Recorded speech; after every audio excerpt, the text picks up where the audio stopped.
Di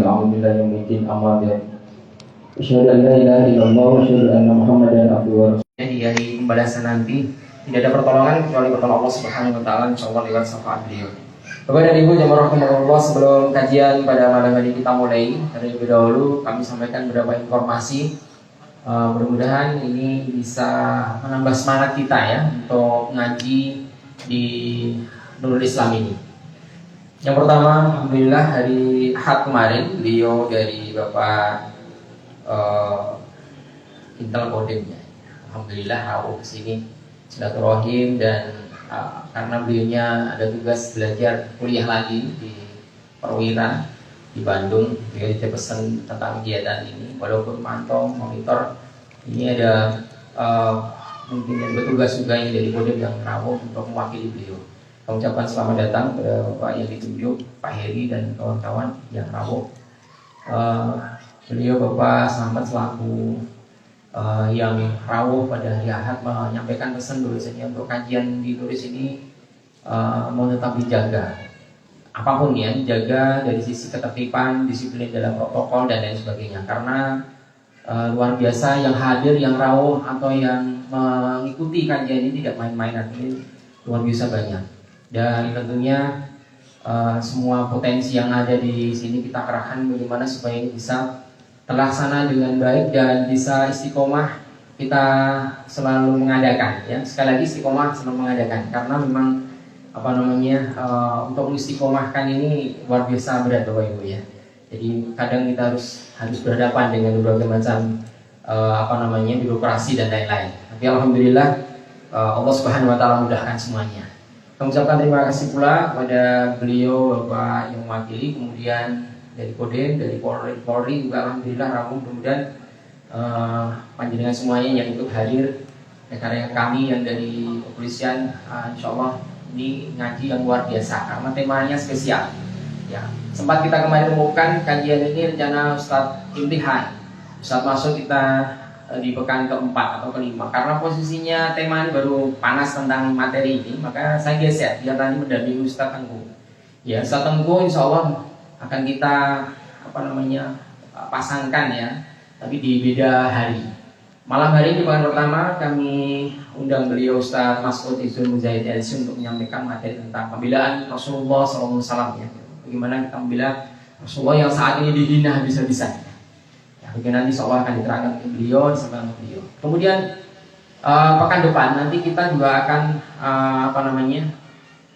materinya sama ya, tentang ini Ustadz Tengku ini spesialisnya ke Perancis ya, materi sejarahnya ya. Beliau Ustadz Tengku Azhar pekan depan. Pekan berikutnya lagi, pekan ketiga insyaallah mudah-mudahan sekali lagi Allah Subhanahu mudahkan semuanya dan memberikan yang terbaik kemudahan ya. Itu Ustadz di Asmoro Kurniawan di pekan ketiga. Sekali lagi mohon doanya mudah-mudahan kami bisa tetap istiqomah untuk mengadakan kajian yang seperti ini. Kami ucapkan pula terima kasih kepada semua pihak hadirin, jamaah semuanya yang rawuh dan mendukung kegiatan ini. Tanpa dukungan panjenengan semuanya, insyaallah tidak seperti ini lah. Jadi karena dukungan ini Ustaz Pasal bisa lihat ya, jamaah banyak alhamdulillah Ustaz ya.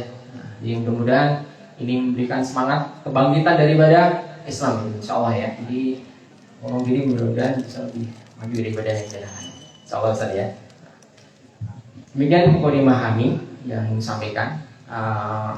Mudah-mudahan ngaji kita di sini mendapatkan ridho dari Allah Subhanahu wa taala. Dan jangan lupa seperti biasa kita setelah kajian ada sedekah sayur ya, sedekah sayuran. Monggo nanti yang ingin mengambil silahkan, pengen menyampaikan, pengen bersedekah pun juga kita persilahkan ya, bisa menerima, bisa mengambil insyaallah. Dan nanti kita lanjutkan insyaallah pekan depan ya. Hari Jumat besok pagi pada subuh insyaallah untuk sedekah sayur. Jadi mohon bagi yang ingin bergabung bersama kami insyaallah bisa kita terima. Demikian beberapa informasi dan mukadimah kami sesuai dengan kesepakatan kami dengan pihak keamanan. Kita selesaikan nanti jam 9. Jadi sebelum jam 9 nanti bisa selesai saja ya, nanti untuk penutupan atau closingnya. Baik Bapak-bapak, Ibu-ibu jemaah rahimakumullah, sebelum kita buka ini depan masih ada yang masuk, monggo silahkan bisa Bapak ya sudah alhamdulillah bisa duduk ya. Kita buka kajian pada malam hari ini dengan bacaan basmalah bersama-sama. Bismillahirrahmanirrahim. Terus lengkapnya kami sampaikan kepada beliau Ustaz Mas'ud Izul Mujahid Edsi, yang merupakan beliau adalah pimpinan redaksi majalah An-Najah. Saat ini sudah berada banyak ya, ada pesantrennya juga. Nah intinya semuanya manjalan. Gitu ya, monggo Ustaz.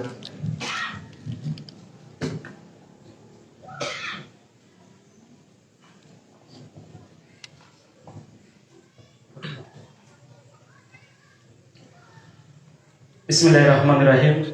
Alhamdulillah, salatu wassalamu ala rasulillah wa ala alihi wa sahbihi wa wala. Yang saya hormati beliau Bapak Heru sebagai tuan rumah dan teman-teman Nurul Islam. Demikian juga yang saya hormati para aparatur negara yang telah mengawal kajian ini, para alim ulama, teman-teman sekalian yang telah menyediakan waktu di malam hari. Seharusnya malam ini mungkin kita asyik bersama keluarga, ngobrol bareng ataupun tidur lebih awal, tapi kita luangkan waktu untuk duduk bersama di tempat yang berbarokah ini dalam rangka mencari ridho Allah Subhanahu wa taala dan sebagai sebuah bentuk pembelaan kita terhadap Nabi kita Muhammad sallallahu alaihi wasallam. Kepada semuanya saya ucapkan Assalamualaikum warahmatullahi wabarakatuh. Innal hamdalillah nahmaduhu wa nasta'inuhu wa nastaghfiruh wa na'udzu billahi min shururi anfusina wa min sayyiati a'malina may yahdihillahu fahuwal muhtadi wa may yudlilhu fala hadiyalah. Asyhadu an la ilaha illallah wa asyhadu anna Muhammadan 'abduhu wa rasuluh. Allahumma shalli wa sallim ala nabiyyina Muhammadin wa ala alihi wa ashabihi wa mawala. Rabbi shrah li sadri wa yassir li amri wahlul 'uqdatam min lisani yafqahu qawli. Jemaah sekalian, alhamdulillah di tempat yang berbarokah, di waktu yang berbarokah ini kita bisa duduk bersama dalam rangka tawasau bil haqqi, tawasau bis sabr. Kita duduk bersama dalam rangka beribadah kepada Allah dengan cara menuntut ilmu, dan kita berdoa mudah-mudahan apa yang kita lakukan dicatat oleh Allah Subhanahu wa taala sebagai amal soleh. Jemaah sekalian, di masa-masa yang penuh dengan fitnah ini kita sangat membutuhkan amal soleh agar kita bisa istiqomah. Allah Subhanahu wa taala menjelaskan bahwa salah satu sebab Allah memberi hidayah kepada kita, membimbing kita ke jalan yang lurus adalah amal soleh yang banyak. Allah mengatakan, Innal ladzina amanu wa 'amilus solihati yahdihim rabbuhum biimanihim. Sesungguhnya orang-orang beriman lalu banyak melakukan perbuatan baik, maka Allah Subhanahu wa taala akan menunjuki mereka, yahdihim. Kalau kita pernah belajar bahasa Arab, yahdihim itu namanya fi'il mudhari. Fi'il mudhari menunjukkan dua hal. Satu, sedang terjadi, yang kedua istimroriyah, keberlanjutan. Allah akan senantiasa membimbing mereka karena iman dan amal soleh yang mereka lakukan. Masyarakat muslimin, ibadah ngaji adalah amal soleh yang patut kita lazimi, komitmen di atasnya agar kita bisa istiqomah jemaah sekalian. Karena kita nggak tahu mana di antara amal soleh yang kita lakukan ini akan menyelamatkan anak-anak kita dari perbuatan zina. Kita nggak tahu mana di antara amal soleh yang kita lakukan yang akan menyelamatkan kita dari fitnah ulama-ulama su' ataupun kiai-kiai, ustaz-ustaz, guru-guru yang mungkin mereka ini menyesatkan manusia. Kita nggak tahu jemaah sekalian. Makanya apa? Banyaklah kita beramal soleh. Di antara amal soleh lagi adalah apa jemaah sekalian? Infak di jalan Allah Subhanahu wa taala. Jangan diremehkan perkara infak. Apalagi berinfak untuk memfasilitasi dakwah, memfasilitasi talabul ilmi. Masyarakat muslimin, dulu ada dua orang sahabat, kakak beradik. Adiknya punya kecerdasan, dia ini senantiasa kemana-mana bersama dengan Nabi Muhammad SAW, mulazamah bersama dengan beliau. Abangnya ini kerja untuk membiayai keluarga termasuk adiknya. Sebenarnya abangnya ingin belajar, tapi kalau dia belajar tidak ada yang menanggung keuangan maupun ekonomi keluarga. Maka apa jemaah sekalian, Rasulullah SAW didatangi oleh sahabat ini dan dia curhat, ya Rasul, saya begini-begini, sakjane saya ingin belajar bersama dengan Anda ya Rasul. Tapi kalau saya belajar, saudara saya juga belajar, maka nanti ekonomi kami ambruk ya Rasul. Memang dia punya kecerdasan lebih daripada saya. Apa jawaban Nabi? Lanjutkan aktivitasmu, la'allaka turzaqu bih. Lanjutkan aktivitasmu, mudah-mudahan Allah Subhanahu wa taala memberikan rizki kepadamu dengan cara membiayai adikmu yang belajar atau berdakwah. Nah, jemaah sekalian, jadi sekali lagi penting. Jangan sampai kita ini tidak dua-duanya, tidak berdakwah, tidak memfasilitasi dakwah, tidak juga belajar ilmu agama. Kita harus semangat betul untuk mengeluarkan harta kita berinfak kepada Allah Subhanahu wa taala. Dan saya yakin jemaah sekalian, majelis ini dan yang serta perkara yang menyertainya seperti sedekah sayur dan lain sebagainya, ini cara yang paling tepat untuk menarik orang ikut ngaji. Maka kalau sudah demikian, kita seharusnya berbagi juga. Berbagi apa? Berbagi rezeki Allah Subhanahu wa taala berikan kepada kita, agar orang-orang yang di luar kita ini mereka bisa memanfaatkan majelis pengajian. Mereka juga mau dengan cara apa? Dengan cara sedekah yang kita lakukan. Mereka akhirnya karena 1 bungkus, 2 bungkus sayur yang kita infakkan, mereka merasa nyaman. Awalnya mungkin ngambil karena kebutuhan, lama-lama mungkin melihat kebaikan yang kita lakukan, orang tersebut akan mau ngaji bersama dengan kita. Kalau ada yang mengatakan, Ustaz, nanti niatnya salah nanti, nggak apa-apa. Namanya jalan menuju hidayah itu niatnya macam-macam kadang. Ada banyak masalah diselesaikan dengan uang, dengan dengan harta, terutama saudara-saudara kita yang belum dapat hidayah. Maka untuk mendapatkan hidayah mereka, kita perlu memfasilitasi mereka dan mengeluarkan harta kita. Pernah jemaah sekalian, Rasul itu mengeluarkan harta untuk memfasilitasi agar orang tersebut apa? Mau dapat hidayah. Pernah pada perang Khandaq, pada perang Hunain, Rasulullah SAW memberikan kepada tokoh masyarakat musyrik Makkah yang sudah masuk Islam 100 ekor kambing. Dia masih minta, dikasih lagi sama Rasul. Masih minta 100 ekor. Masih minta, dikasih lagi 100 ekor oleh Rasulullah SAW. Udah berapa ekor? 300 ekor. Orang-orang pada heran.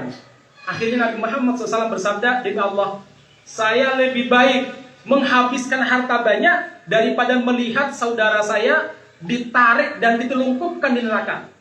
Kata para sahabat, orang ini kami tahu, awalnya dia masuk Islam gara-gara apa?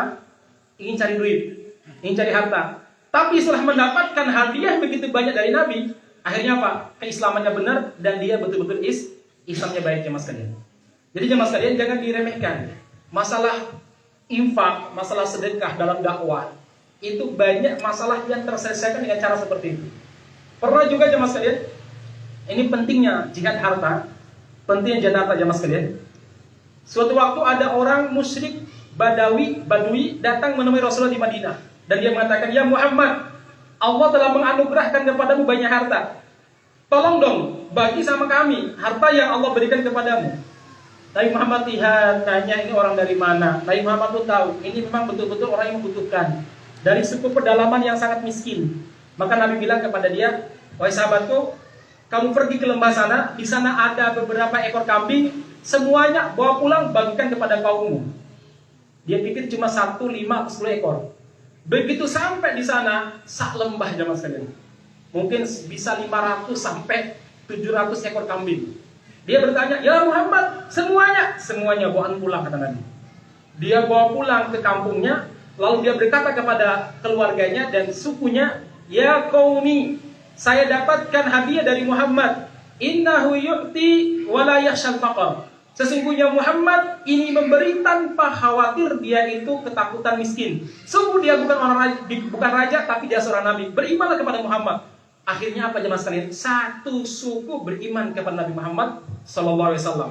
Jangan remehkan. Jihad harta itu penting sekali jemaah sekalian. Itu butuh. Apalagi masa-masa kita sekarang, masa-masa pandemi. Mari kita keluarkan harta kita. Insya Allah, Allah akan mengganti janji Allah yang Adam, wahai anak Adam. Anfik umfik alaih, berinfak, aku yang menggantinya, kata Allah. Aku siapa? Aku yang menggantinya. Dan kalau bisa ya harus infak itu yang terbaik jemaah sekalian. Allah Subhanahu wa taala berfirman, lan tanalul birra hatta tunfiqu mimma tuhibbun. Kalian tidak mendapatkan albir, ketakwaan. Riwayat lain albir itu surga, sampai kalian memberikan yang terbaik untuk infak di jalan Allah Subhanahu wa taala. Kemudian Allah mengatakan, wala tayammamul khabitha minhu tunfikun walastum biakhirih. Jangan memilih-milih harta yang tidak bernilai di mata kalian, cuma 2.000 misalkan ya, cuma 500 rupiah, lalu kalian berikan kepada Allah Subhanahu wa taala, enggak layak banget. Walastum biakhirih, kalian saja enggak mau. Ya, uang 500 atau uang 1.000 Anda taruh mungkin di jimpitan. Kalian saja enggak ambil, kok diberikan kepada Allah Subhanahu wa taala. Wala tayammamul khabitha minhu tunfikun. Nah, ini sekilas jemaah sekalian, pentingnya kita ini sekali lagi jihad harta. Jihad apa? Harta. Anda tahu kan teman-teman sekalian, orang Yahudi itu, Anda tahu berapa yang wajib mereka infakkan untuk perjuangan Israel? Kurang lebih 20-25% dari penghasilan mereka. Itu luar biasa. 25%. Bahkan Dr. Nawaf At-Takruwi, salah seorang ulama Palestina yang pernah kuliah kedokteran di California, Amerika Serikat, dia cerita, dia ini punya tetangga Yahudi, ya, teman kuliah Yahudi maksudnya. Tapi orang sana, orang Amerika. Suatu waktu dia bertamu ke keluarganya. Lalu keluarga ini jemaah sekalian menyambut beliau dengan minum teh, temannya ini. Tapi herannya, disediakan gula. Orang di luar kan kalau buat teh itu gulanya dipisah. Beda sama kita. Kalau kita harus mengikuti selera tuan rumah. Ya, tuan rumah suka manis, kita kudu suka manis, kan begitu kita nih. Karena dibuat tuan rumah. Orang sana itu ngasih sendiri jemaah sekalian. Ketika beliau ngasih gula di tehnya, si Yahudi tuan rumah nggak ngasih gula, minum teh tawar. Dia pikir jangan-jangan diabetes. Karena dia seorang dokter nanya, teman, apakah Anda kena penyakit diabetes? Oh tidak. Kenapa nggak Anda pakai gula? Apa jawaban dia? Saudara dia bilang, kami punya kesepakatan dengan anggota keluarga bahwa kami tiap hari ada minum teh bersama dengan keluarga saya Yahudi. Dan saat itu kami pakai gula. Kami sudah minum tadi. Dan kalau minum dengan tamu, kami nggak boleh pakai gula. Kenapa? Sebagian uang gula yang seharusnya kami gunakan saat bersama dengan tamu, kami tabung. Walaupun nilainya sekian dolar, tapi kalau dikumpulkan per bulan 5 orang saja, itu bisa 200 atau 500 dolar. Itu kami infakkan dan kami kirim ke Israel untuk membantu saudara kami di Israel. Paket luar biasa dia ini. Dia nanya lagi, apakah cuma segitu? Enggak. Kami orang Yahudi di Amerika Serikat, 40% pendapatan kami berikan untuk membiayai negara Israel. Hajar kalau mereka punya kekuatan jemaah sekalian. Bukan karena kaya, tapi karena Yahudinya dermawan. Di saat yang bersamaan, muslimnya pelit. Ya, nggak bisa. Bukan karena orang-orang Yahudi kaya-kaya, enggak juga. Muslim kaya raya jemaah sekalian. Kita di Indonesia ini banyak kaum muslim yang kaya. Di Wonogiri ini saja banyak kaum muslim yang kaya. Masalahnya muslimnya bakhil, orang Yahudinya dermawan. Teman-teman, Anda tahu di gereja itu berapa narik pajak dari para jamaahnya? Berapa? Ada yang tahu? 20%. Berapa? 20%. Zakat kita cuma berapa? 2,5%. Udah gitu, pada ogah bayar zakat. Jadi kalau ada dana dari barat untuk mengkristenkan saudara kita di Wonogiri, bukan karena mereka kaya, tapi orang-orang Kristen sana taat infak, taat pajak. Di situ masalahnya. Ya, baik. Itu saja yang mau saya sampaikan. Jadi jamaah sekalian, dakwah itu tidak bisa berjalan tanpa yang namanya ditopang oleh mal. Dengan harta nggak bisa jamaah sekalian. Nabi Muhammad SAW hampir saja tidak bisa berdakwah tanpa dukungan hartanya Abu Bakar. Anda kebayang nggak? Nabi Muhammad awal-awal jadi nabi sibuknya luar biasa, udah sibuk. Hampir semua pemasukan beliau itu di-stop oleh orang-orang musyrik. Hampir saja beliau kesusahan. Sehingga yang membiayai beliau siapa? Abu Bakar. Kemudian Rasulullah SAW pernah bilang begini di depan para sahabat, semua orang yang pernah berjasa kepada kami bisa menggantinya. Makhola Abu Bakrin, kecuali Abu Bakar, kami gak bisa membalas jasa Abu Bakar. Karena Allah akan membalasnya kelak di hari kiamat nanti. Kenapa? Tidak ada harta yang paling bermanfaat bagiku dan bagi dakwahku melebihi manfaatnya hartanya siapa? Hartanya Abu Bakar. Ini penting bangsa muslimin. Dan yakinlah, seyakin-yakinnya, apa yang kita infakkan kali anfusikum itu pasti kembali kepada kita. Di dunia akan kembali kepada kita dan di akhirat akan kembali kepada kita. Enaknya muslim kalau suka berinfak, di dunia akan dijauhkan dari penyakit, di akhirat dijauhkan dari neraka. Subhanallah teman sekalian. Mari kita sama-sama menguatkan jiwa kita agar kita ini terlibat aktif dalam dakwah. Kalau nggak bisa ngisi pengajian, kita nggak jadi panitia, minimal harta kita membersamai dakwah kita di mana-mana teman sekalian. Begitu ya. Barakallahu fiikum. Monggo lah, saya yakin lah yang datang ngambil saya itu orang-orang butuh. Awal-awal mungkin dia agak nggak suka dengan pengajian, tapi lama-kelamaan mungkin dia berubah cara berpikirnya ketika kita memberi kebaikan. Baik, jemaah sekalian, kita lanjut pada kajian kita, materinya terkait tentang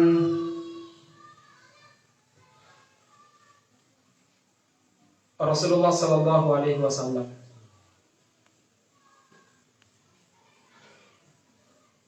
Saudara sekalian, yang mudah-mudahan dirahmati Allah Subhanahu Wa Taala, saya tidak akan bicara banyak biografi Nabi, karena bagaimanapun kita sudah banyak membicarakannya. Kalau saya di Solo pakai buku ini ada berapa ya? Ada 1, 2, 3 majelis pengajian saya pakai buku ini, Ar-Rahikul Maktum, Sejarah Nabi. Ada yang sudah selesai, ada yang pertengahan, ada macam-macam. Mempelajari sejarah Nabi. Tidak perlu kita ceritakan banyak ya mas kalian, karena panjang lebar. Tapi seharusnya kita wajib belajar sejarah Nabi. Insya Allah dari waktu. Itu harus kajian rutin per minggu ya. Kalau kajian bulanan malah lupa ya. Nah jemaah sekalian, kita berbicara tentang kehormatan Rasulullah SAW. Kita berbicara tentang Rasul pilihan Allah Subhanahu Wa Taala. Rasul yang namanya telah disebutkan oleh Allah Subhanahu Wa Taala ribuan tahun bahkan jutaan tahun sebelum beliau diciptakan jemaah sekalian. Rasul yang sangat dicintai oleh Allah Subhanahu Wa Taala, yang akhlaknya sangat mulia sampai-sampai Allah Subhanahu Wa Taala mengatakan wa innaka la'ala khuluqin azim. Muhammad, kamu memiliki akhlak yang luar biasa. Orang kafir, orang muslim yang pernah berjumpa dengan Nabi Muhammad, mereka pasti akan terkesan dengan akhlaknya yang luar biasa. Ada orang Badui, dia Abu Dar Al-Ghifari, ketika dia tawaf di Ka'bah, orang-orang musyrik tahu ini tokoh masyarakat Bani Ghifar. Mereka datang bilang begini, Abu Dar, dia masih musyrik, kau tawaf Ustaz? Karena tawaf ada sebelum Islam datang. Kau tawaf karena tawaf itu syariatnya Nabi Ibrahim. Abu Dar, di Makkah ini ada orang namanya Muhammad, dia telah memecah belah suku kami, menghancurkan masyarakat kami. Abu Dar, kami himbau kepadamu, jangan sampai perpecahan di suku kami terjadi di suku kamu Bani Ghifar. Maka saran saya, kalau ada orang aneh yang kamu lihat, tutup telinga kamu, sumbat dengan kapas, jangan dengerin, karena kami khawatir kamu akan tertipu oleh Muhammad. Kamu cukup datang untuk tawaf haji pulang, nggak usah banyak urusan di sini, nggak usah banyak nanya orang. Nanti kamu tertipu dengan Muhammad, karena dia telah menghancurkan masyarakat kami. Ini tuduhan orang musyrik kepada Nabi Muhammad. Coba sekalian, dia tawaf, habis tawaf dia istirahat di Ka'bah. Dia melihat ada seorang laki-laki yang sedang sholat, aneh ibadahnya. Dia langsung bilang, ini pasti yang namanya Muhammad, ini pasti jamaah sekalian. Ini pasti namanya Muhammad itu. Sebenarnya.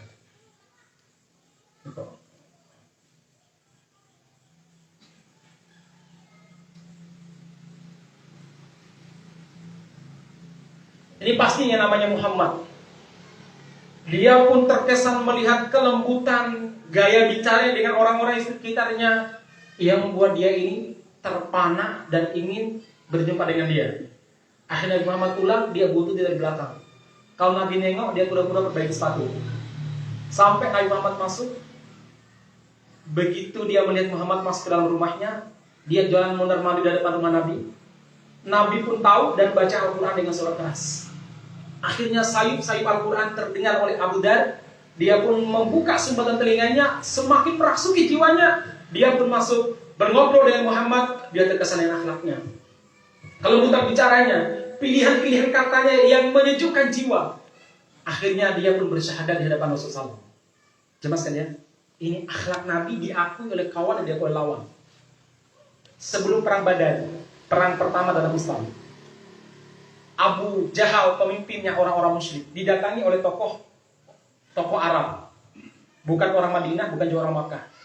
Dia bilang begini kepada Abu Jahal, ya Abu Jahal, ya Amr bin Hisham, wahai Amr bin Hisham, saya mau nanya nih kepada kalian, karena dalam pandangan orang Arab, memerangi saudara kalian itu aib.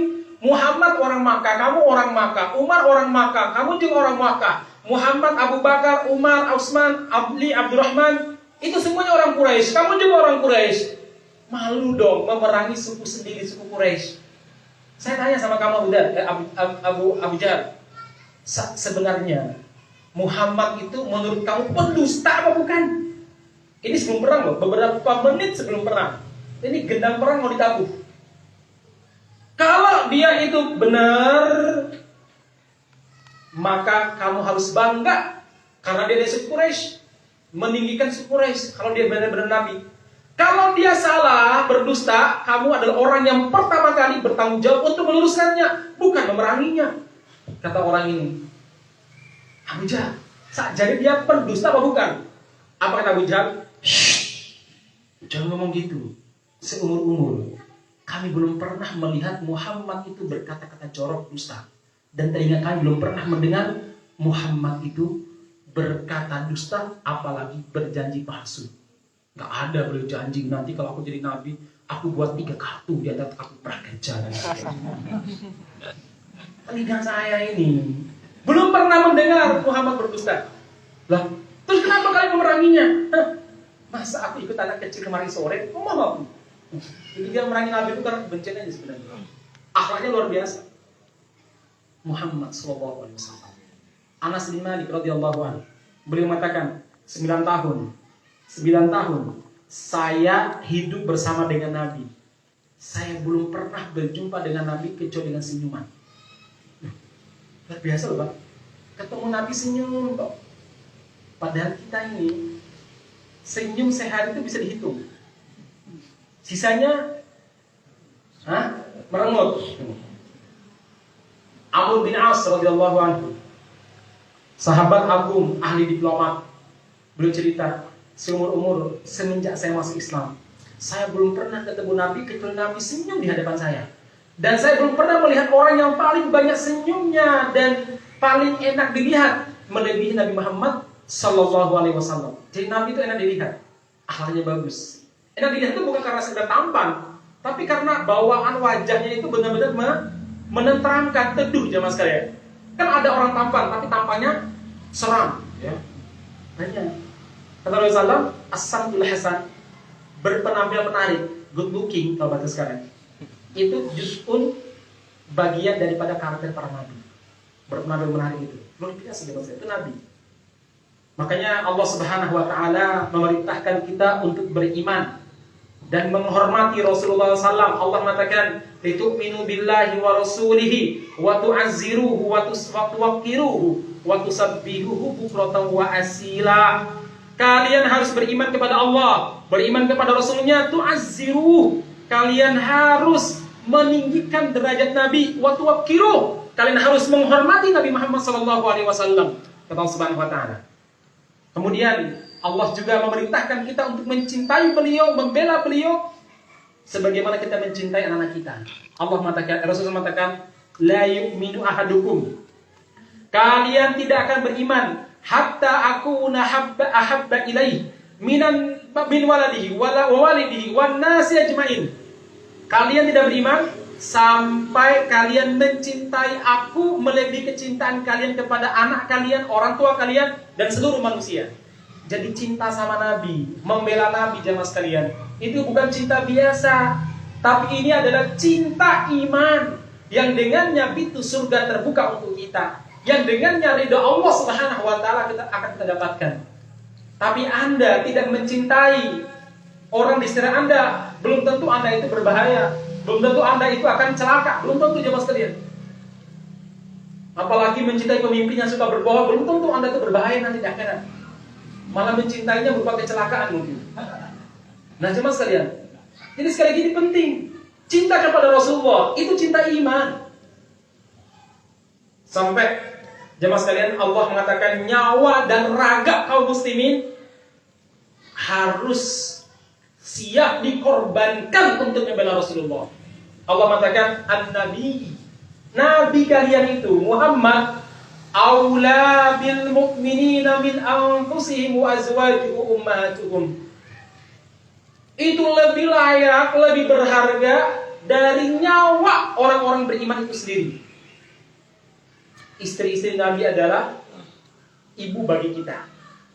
Coba ingat Allah, an-nabi, nabi itu jemaah sekalian, aula, lebih berharga, lebih bernilai bagi orang beriman daripada nyawa mereka. Masyaallah muslimin, ini nabi kita Muhammad sallallahu alaihi wasallam. Masyaallah muslimin yang mudah-mudahan Allah Subhanahu wa taala, cerita kita berawal dari dua orang ini. Satu namanya Samuel Pitti. Samuel Pitti. Dia adalah guru sejarah. Dia mengambil kartun yang dibuat oleh Charlie Hebdo, sebuah majalah yang betul-betul provokatif, satir. Saat itu sering melecehkan, yang dulu kantornya diserbu oleh para mujahidin dari Yaman ya. Samuel Pitti mengambil sebuah kartun laki-laki telanjang yang bersorban, kemudian dia mengatakan in the name of liberty, atas nama kebebasan, atas nama kebebasan berekspresi. Ini adalah this is Prophet Muhammad. Ini Nabi Muhammad, dia bilang. Seorang pemuda dari Chechnya yang juga ikut mendengarkan ceramah dan pidato sang guru, marah luar biasa. Dia seorang muslim, pemuda yang mungkin secara sholat antum lebih baik sholatnya mungkin, tapi Allah Subhanahu wa taala memilih dia untuk membela sang Nabi. Dia marah dan mengeksekusi sang penghina Rasulullah SAW dan terbunuh, diberondong oleh polisi. Yang membuat kita marah lagi adalah apa jemaah sekalian? Presiden yang bernama Emmanuel Macron yang menikahi seorang nenek-nenek. Dia dengan marah mengatakan bahwa Samuel Pitti itu adalah the hero of liberty, pahlawan kebebasan. Bukan sampai di situ aja. Dia bawa itu kartun dari Charlie Hebdo, gambar tadi, dia pampang di depan parlemen atas nama kebebasan. Dia mengatakan ini Perancis melindungi kebebasan di sini. Beberapa hari kemudian, salah seorang wanita dari Italia, seingat saya, membuat gambar istrinya udah tua, udah nenek, udah 60-an tahun. Itu seperti monyet, marah dia. Wanita ini bilang, kenapa kamu marah? Ini kebebasan berekspresi juga. Ternyata mereka nggak terima disebut kebebasan berekspresi. Kaum muslimin melakukan disebut teroris. Kalau mereka melakukan penghinaan disebut apa? Kebebasan berekspresi. Ini jemaah sekalian. Akhirnya apa? Pro kontra terjadi mana-mana. Terjadi mana-mana. Jemaah sekalian. Ya, Erdogan mengatakan bahwa Macron itu adalah presiden yang terkena penyakit mental, membutuhkan perawatan tingkat mental. Marah Erdogan. Keturunan Muhammad Al-Fatih ini mengatakan bahwa apa? Umat Islam sedunia, apalagi Turki, harus memboikot semua produk-produk Perancis. Ini kata siapa namanya? Kata Erdogan, jamaah sekalian. Nah, ternyata jamaah sekalian, perlakuan ini di dalam rangka membuat undang-undang, memang sengaja memprovokasi masyarakat muslim untuk membuat undang-undang yang nanti mencegah dakwah di Perancis. Ini dijelaskan oleh salah seorang syekh. Dia mengatakan Presiden Perancis Macron perangnya adalah kepada Islam, bukan kepada kaum radikal. Dia berupaya menerbitkan undang-undang yang memerangi warga muslim Prancis. Oleh karenanya, dia memprovokasi warga muslim lewat karikatur penistaan dengan tujuan menggiring mereka kepada konfrontasi langsung. Dr. Dagi Al-Ajmi, boleh menjelaskan jemaah sekalian? Jemaah sekalian yang berada dalam Subhanahu wa ta'ala, hanya yang menjadi masalah bagi kita adalah apa? Sebagian kaum muslimin bukannya sedih, bukannya marah, apalagi memboikot, tapi justru membela perlakuan Samuel Pitti dan Emmanuel Macron dengan mengatakan ada gus-gus yang munafik ya, yang mengatakan bahwa karikatur itu bukan nabi. Wong kita belum pernah lihat wajah nabi, yang membuat karikatur juga belum pernah melihat wajah nabi. Kenapa ente marah? Jawaban kita, kalau itu jemaah sekalian karikatur ditulis, digambar tanpa menyebutkan ini Muhammad, ini Prophet Muhammad, kita gak marah. Karena itu bukan pelecehan terhadap Nabi. Tapi kalau sudah menyebut ini adalah Prophet Muhammad, gambar karikatur telanjang yang di atasnya ada sorban, itulah pelecehan jemaah sekalian. Tapi kiai-kiai yang sudah betul-betul mabuk karena uang haram dengan berani mengatakan yang paling kalian marah, itu bukan Nabi. Itu ada tuh di Australia tuh, kiai lagi kuliah di Australia namanya Gus Yurojinengin. Dia di Twitter, saya screenshot Twitternya. Ini kurang ajar betul ya mas. Namanya, sehingga saya namanya Gus Nurdian Hussein. Kalau seandainya itu digambar adalah, mohon maaf, pakai belangkon, kemudian wajahnya kayak kucing, dia sebutkan misalkan Gus Nurdian Hussein atau Gus Dur, saya yakin warga itu marah. Ya kan? Pasti marah. Kenapa? Karena pelecehan. Karena menyebut nama jemaah sekalian. Kalau tanpa menyebut nama nggak masalah, kita tidak akan sakit hati. Itu mungkin oke lah. Itu kebebasan ekspresi kalian yang juga nanti maksudnya neraka juga. Kami nggak peduli. Tapi ketika Anda menyebut Muhammad SAW, ini sebuah pelecehan terhadap Nabi Muhammad SAW jemaah sekalian. Ada lagi kiai, sebagian habib, sebagian ustadz yang sok bijak. Bilangnya apa? Nabi Muhammad itu pemaaf. Andaikan Nabi Muhammad hidup sekarang, niscaya dia bijak, tidak marah-marah seperti kita saat demo. Mari kita maafkan. Umat Islam adalah umat yang pemaaf. Itu sama dengan apa? Ada pencuri datang ke rumah kita, nyuri, ngerampok, kemudian melukai kita, udah ditangkap. Tiba-tiba Pak RT bilang, tuan rumah harus memaafkan, pencuri dilepasin ya. Hanya orang-orang bodoh melakukan itu jemaah sekalian. Ini sengaja kita dibuat lalai dalam masalah ini. Kita lupa bahwa Nabi Muhammad SAW pernah juga melakukan tindakan kejahatan, melakukan tindakan yang buruk kepada para pelaku kejahatan yang jelas-jelas menghina beliau. Jemaah sekalian yang mudah-mudahan Allah Subhanahu wa taala, apa itu? Satu, teman-teman sekalian, dulu Nabi Muhammad SAW pada saat hidup ada kabar seorang laki-laki tua buta telah membunuh budaknya. Budak Yahudi perempuan. Jadi ceritanya jemaah sekalian, dulu ada seorang laki-laki kakek tua, buta matanya. Dia nggak punya siapa-siapa, nggak punya istri, nggak punya siapa-siapa. Yang dia punya hanya seorang perempuan budak dari Yahudi, orang agama Yahudi. Budak ini telah melahirkan anak dari dirinya, 2 anak laki-laki. Kemudian budak inilah yang membimbing dia kemana dia pergi, yang memasak masakan dia, yang menyuapin dia, yang memenuhi kebutuhan biologis dia. Tapi budak ini punya perbuatan yang buruk. Apa itu? Dia sangat suka mencela Rasulullah SAW. Akhirnya sang tuan ingatin, Dek, nggak boleh mencela Nabi. Diam sebulan 2 bulan, kamu lagi. Diingatkan lagi, masih melakukan hingga suatu malam jemaah sekalian. Ketika dia mencela Rasulullah SAW dengan kata-kata yang sangat buruk sekali, sang tuan marah, telinganya panas, darahnya mendidih, dadanya bergemuruh. Dia pun menyiapkan belati di bawah tempat tidurnya. Walaupun dia buta, dia punya belati kemana-mana. Dia bawa. Dia panggil sang budak, di sini sebentar, aku punya kebutuhan kepadamu. Sang budak mengira bahwa dia akan berhubungan biologis dengan sang tuan. Dia pun tidur di atas ranjang tersebut. Sang tuan langsung duduk dan menindihnya, mencik lehernya dan mengambil belati serta menusuknya sampai dia tewas. Pagi hari, Madinah rame kabar bahwa ada seorang kakek tua yang membunuh Ummul Walad. Ummul Walad itu artinya perempuan, budak perempuan yang telah melahirkan anak dari tuan, namanya Ummul Walad. Status budaknya itu tinggi. Dia nggak mau dijual karena dia bisa bebas.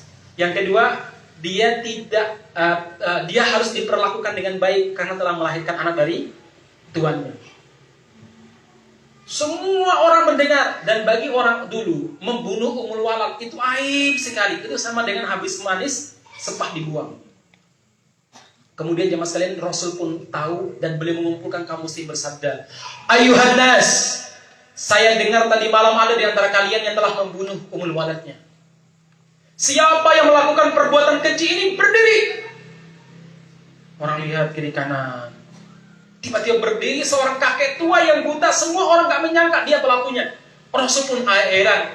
"Anda yang melakukan, wahai kakek?" "Na'am ya Rasulullah." "Kenapa Anda berani melakukan seperti itu?" "Ya Rasulullah, demi Allah, tidak ada perempuan yang lebih saya cintai, melebihi cinta saya kepada budak tersebut, ya Rasulullah. Ya Rasul, sebab tidak ada wanita yang sangat peduli dengan saya, yang sangat setia dengan saya, yang berjasa kepada saya, melebihi budak saya tersebut, ya Rasulullah. Dia telah melahirkan 2 anak dari saya, ya Rasul. Ya Rasul, sungguh dia telah membimbing saya kemana saya pergi, memasakkan masakan saya, sama saya mencintainya, Rasul. Lantas kenapa kamu membunuhnya? Ya Rasulullah, secinta-cinta saya kepada budak tidak bisa mengalahkan cinta saya kepada Anda, ya Rasul. Dia suka mencela dirimu. Saya ingatkan kamu, saya ingatkan kamu, saya ingatkan kamu. Sampai tadi malam, ya Rasul, dia mencelamu dengan berbagai macam kalimat-kalimat yang melecehkan dan menghina dirimu. Saya nggak tahan, ya Rasul. Darah saya mendidih, dada saya bergemuruh, dan saya eksekusi dia, ya Rasul. Rasulullah pun mengatakan kepada kaum muslimin, "Ishhadu bi anna damma hadar." Saksikan, wahai kaum muslimin, darah wanita itu halal ditumpahkan. Karena menghina Rasulullah, jemaah sekalian. Jadi jangan cerita Nabi Muhammad lembut, diinjak kaki kiri, kasih kaki kanan. Nabi Muhammad suka maafkan. Jangan itu aja diceritakan. Ceritakan ketegasan Nabi Muhammad SAW yang jelas-jelas hadisnya sahih. Daripada hadis Nabi Muhammad menyuapi seorang nenek Yahudi buta yang suka mencela beliau. Beliau suapi setiap hari. Dia mencela Nabi tak menyuapinya. Sampai beliau meninggal diganti oleh Abu Bakar nyuapin nenek Yahudi ini.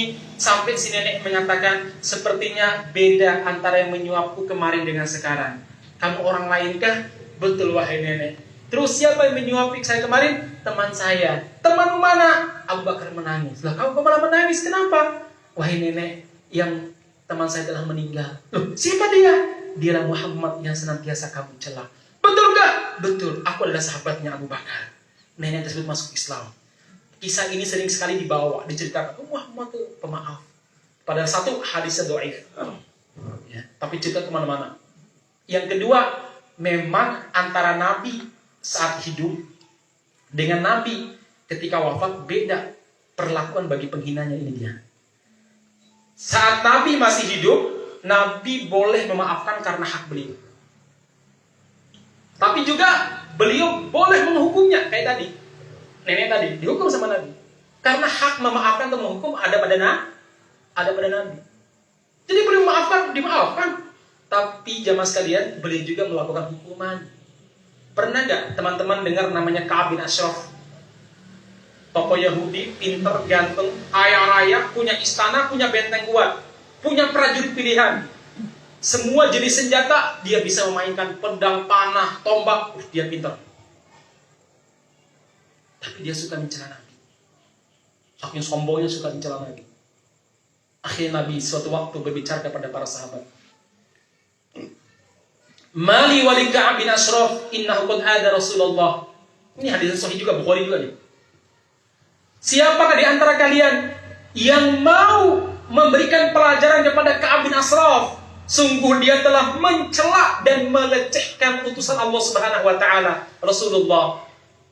Akhirnya berdirilah seorang sahabat yang dikatakan sebagai prajurit yang betul-betul kesatria, namanya Muhammad ibnu Maslamah, yang semua orang tahu dia ini kekuatan tempurnya sama dengan satu peleton pasukan.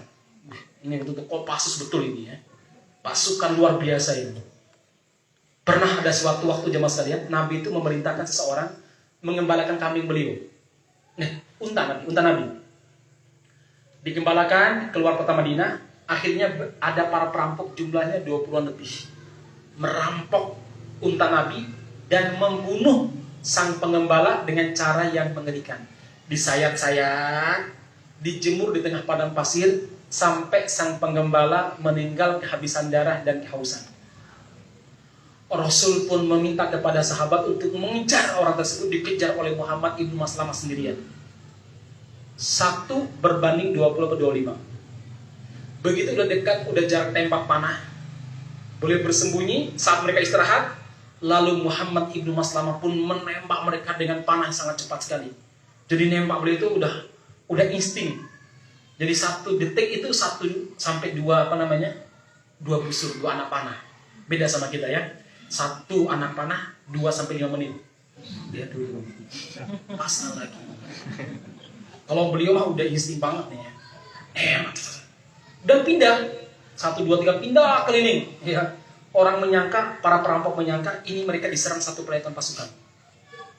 Ada yang meninggal, ada yang terluka. Akhirnya yang terluka pada angkat tangan. Datanglah Muhammad ibnu Maslamah mengikat mereka.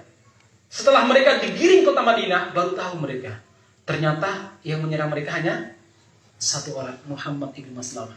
Masya Allah. Akhirnya para perampok ini dikisos sama Nabi. Apa itu? Walaupun 1 orang mereka bunuh, tapi dibunuh bersama-sama. Nabi pun menyayat-nyayat mereka, dijemur tengah padang pasir dan mati kehabisan darah. Itu kisos namanya mas kalian. Biar orang tidak meremehkan pembunuhan. Coba kalau nggak ada kisos, coba hari ini banyak sekali pembunuhan.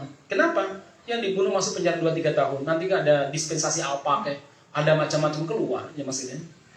Tapi kalau kisos yang berlaku, mikir kalau membunuh, mikir betul ya mas kalian.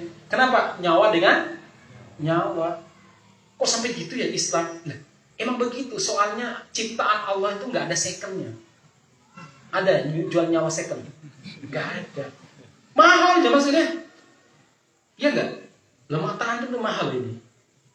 Saya yakin, Anda kasih uang 200 juta pun belum mau loh jual 1 mata ini.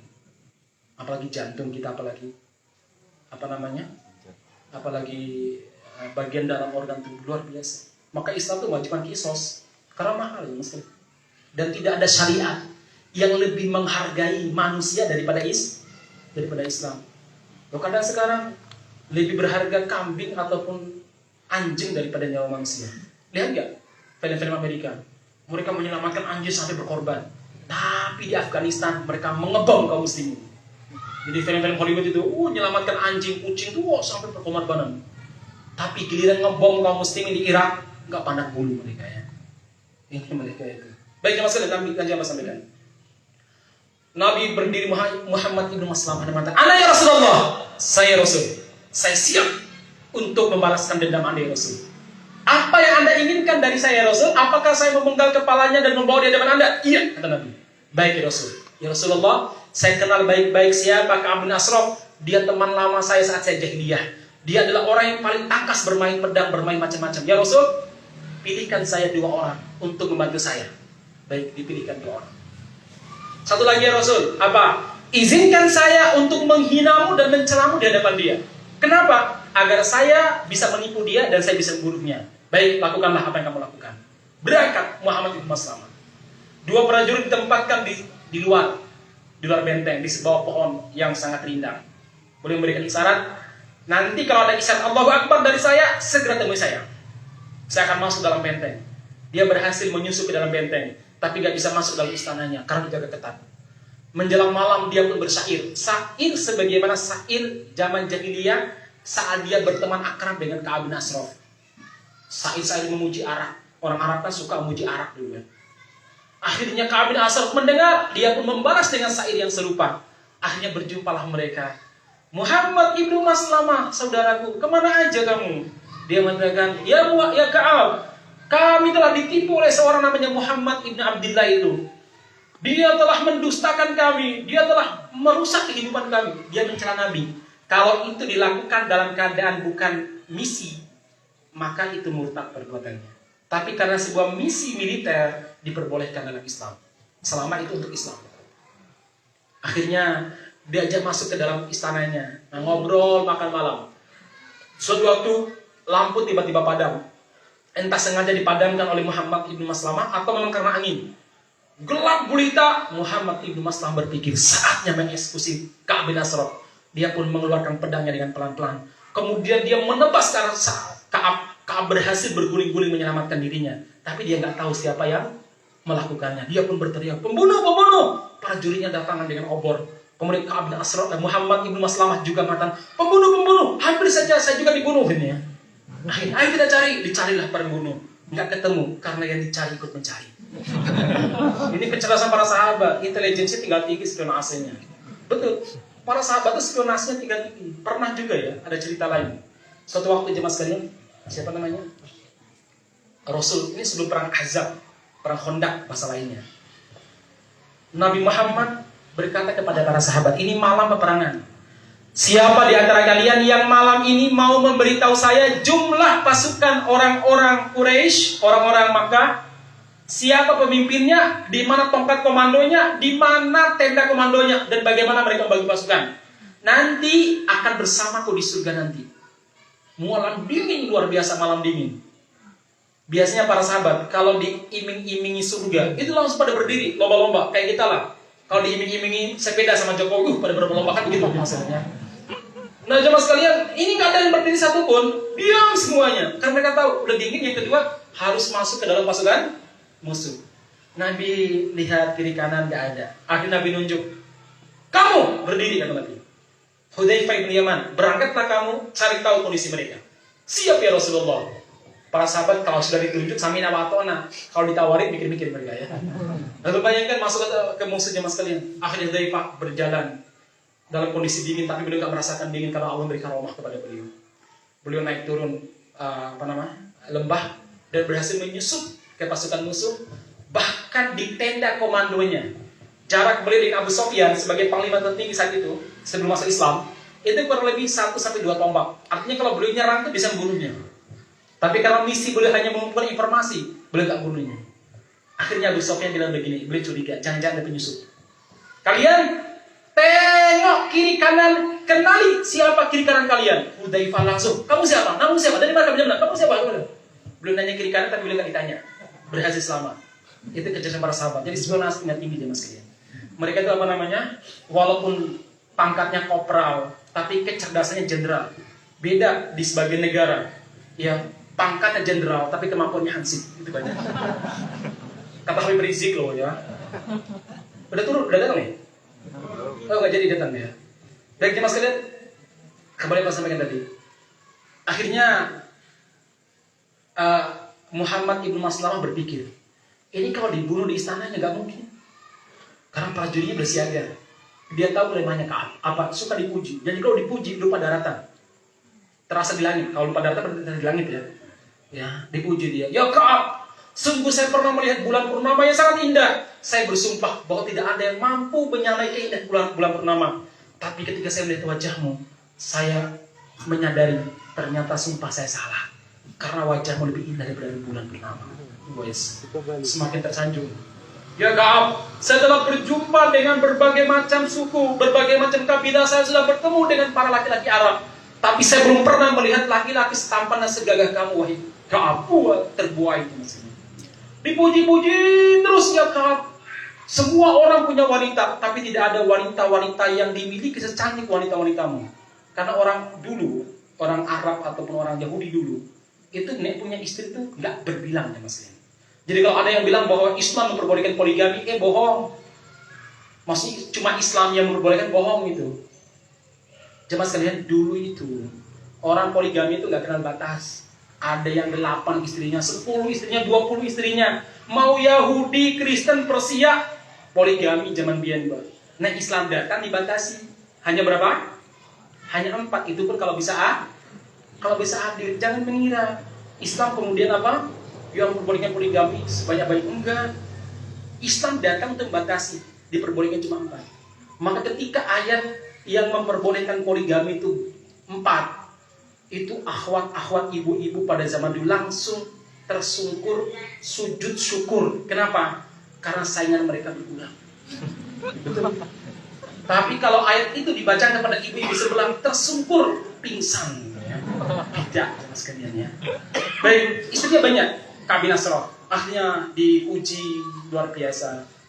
Lalu jemaah sekalian, Muhammad bin Maslamah mengatakan, ya Ka'ab, tidak ingatkah masa lalu kita? Biasanya malam begini kita akan berjalan-jalan di tengah padang pasir, menikmati arak dan menikmati sa'ir sampai pagi. Apa kamu tidak ingin nostalgia? Saya mau. Ayo kita keluar. Saya pakai dulu baju saya yang paling bagus. Dia pakai baju yang paling bagus. Makan parfum yang paling wangi. Keluarlah mereka berdua tanpa dikawal seorang prajurit. Akhirnya mereka saling bersair.